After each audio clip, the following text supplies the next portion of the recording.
I am here again reading Numbers 19, the water of cleansing. The Lord said to Moses and Aaron, "This is a requirement of the law that the Lord has commanded. Take the Israelites to bring you a red heifer without defect or blemish, that has never been under a yoke.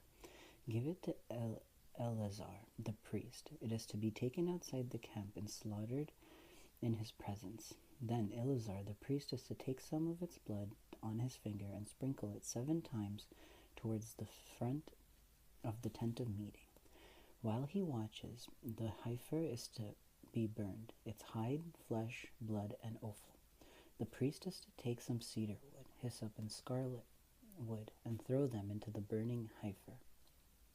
After that, the priest must wash his clothes and bathe himself with water. He may then come into the camp, but he will be ceremonially unclean till evening.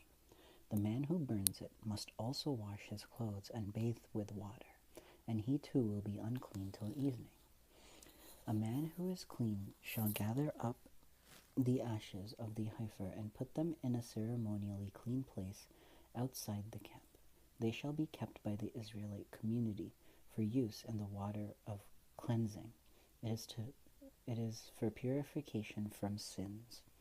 The man who gathers up the ashes of the heifer must also wash his clothes, and he too will be unclean till evening. This will be a lasting ordinance both for the Israelites and for the alien living amongst you. Whoever touches the dead body of anyone will be unclean for 7 days. He must purify himself with the water on the 3rd day and on the 7th day. Then he will be clean. But if he does not purify himself on the 3rd and 7th day, he will not be clean. Whoever touches the dead body of anyone and fails to purify himself defiles the Lord's tabernacle. That person must be cut off from Israel, because the water of cleansing has not been sprinkled on him. He is unclean, and his uncleanness remains on him. This is the law that applies when a person dies in a tent. Anyone who enters the tent and anyone who is in it will be unclean for 7 days. And every open container without a lid fastened on it will be unclean. Anyone out in the open who touches someone who has been killed with a sword, or someone who has died a natural death, or anyone who touches a human bone or a grave, will be unclean for 7 days. For the unclean person, put some ashes from the burnt purification offering into a jar and pour fresh water over them. Then a man who is ceremonially clean is to take some hyssop, dip it in the water, and sprinkle the tent and all furnishings and the people who were there. He must also sprinkle anyone who has touched a human bone or a grave, or anyone who has been killed, or someone who has died a natural death. The man who is clean is to sprinkle the unclean person on the 3rd and 7th days, and on the 7th day he is to purify him.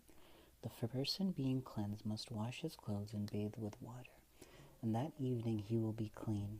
But if a person who is unclean does not purify himself, he must be cut off from the community, because he has defiled the sanctuary of the Lord. The water of cleansing has not been sprinkled on him, and he is unclean. This is a lasting ordinance for them. The man who sprinkles the water of the cleansing must also wash his clothes, and anyone who touches the water of cleansing will be unclean till evening. Anything that an unclean person touches becomes unclean, and anyone who touches it will become unclean till evening. Okay, so that's some more cleansing and stuff. So like water is being made important. It reminds me of soap. I mean, I don't know if they didn't have soap back then, but soap's made from like fat, the fat of like goats and like animals. So like it's kind of like an early version to like mix like the remains of burnt offering into water to make it clean water. Anyways,